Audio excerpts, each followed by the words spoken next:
71वां अध्याय मनु की सृष्टि का वर्णन।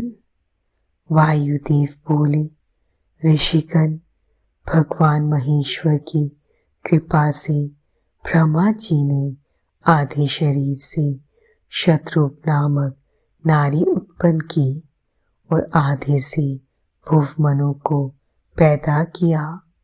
उसी कन्या ने यशस्वी मनु को पति के रूप में पाया। इन्होंने मैथुन द्वारा प्रियव्रत उत्तानपाद नामक पुत्र एवं आकृति, देवहूति, प्रसूति नामक कन्याएं पैदा की।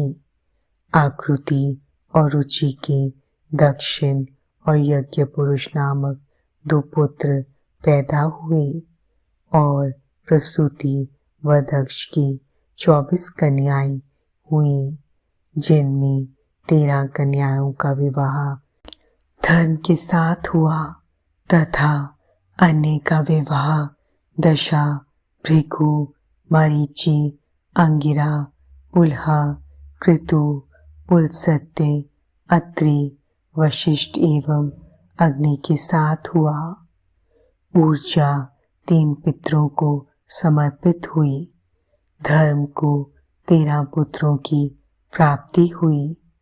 दक्ष प्रजापति की पुत्री के रूप में सती का जन्म हुआ और उसने देवादिदेव भगवान शिव को पति रूप में पाया।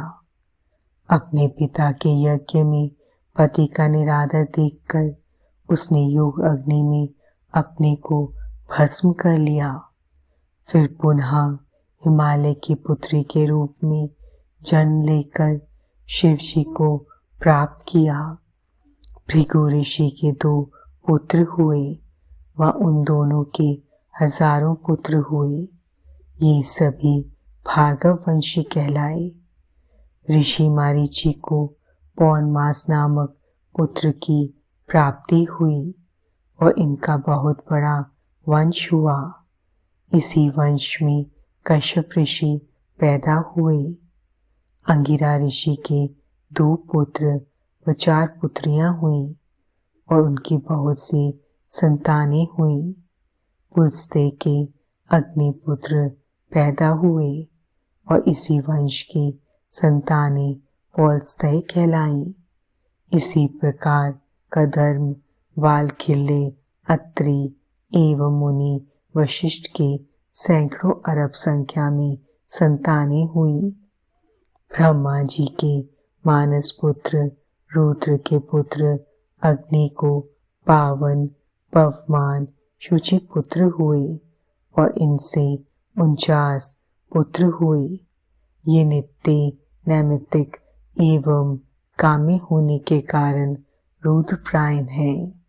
इसलिए अग्नि में होम की गई वस्तु रुद्रदेव को प्राप्त होती है। पितृवंश के वसंत आदि 6 ऋषि पितरों के स्थान हैं।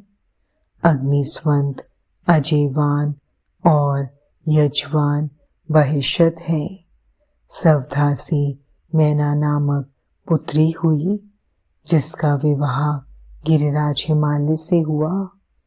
उनके मेनाक और क्रौंच नामक 2 पुत्र एवं उमा एवं पतित पावनी गंगा नामक 2 पुत्रियां हुईं। भगवान रुद्र के शाप से चाक्षुष मनवंतर में दक्ष प्रजापति इनके पुत्र हुए।